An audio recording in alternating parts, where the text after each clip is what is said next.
Good morning, everyone.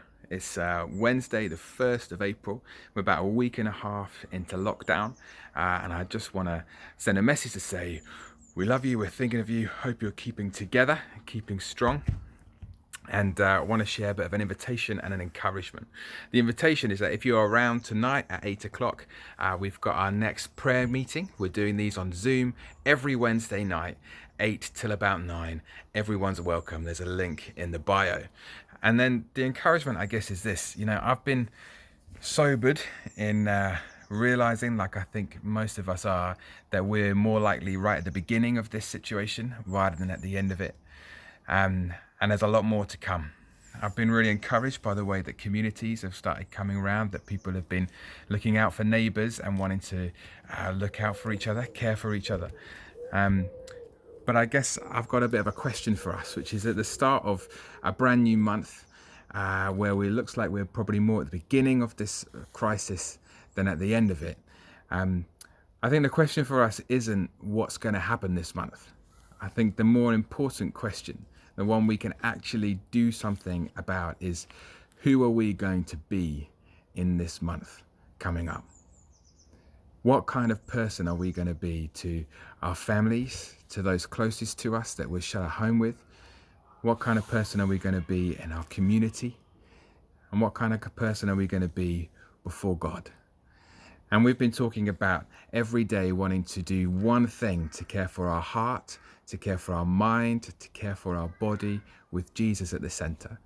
And I want to encourage you, maybe one aspect of the person that we want to be this month is to be someone who is generous, someone who does something good for someone around us.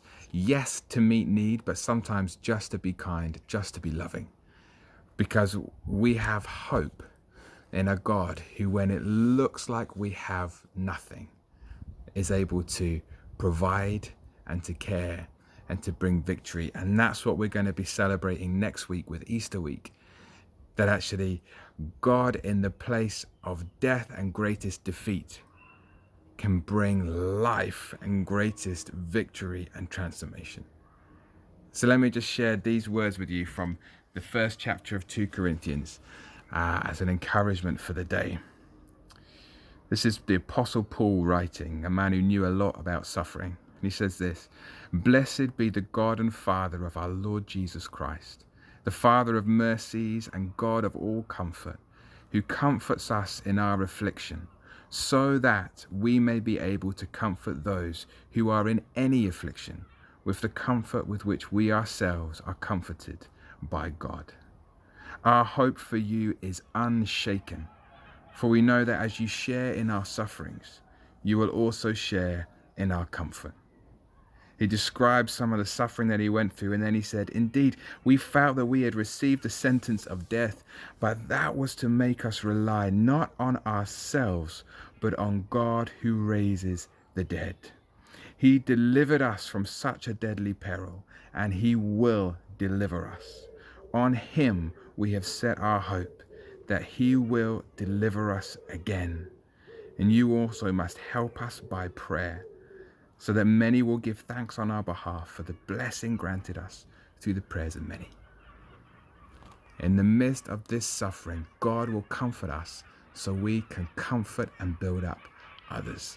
Let's be people who put our hope in God and let that overflow in generosity, love, and comfort to others. Maybe see you tonight at 8 p.m. We'll do some more videos later on. But be blessed, keep your hope, keep generous, and I'll see you soon.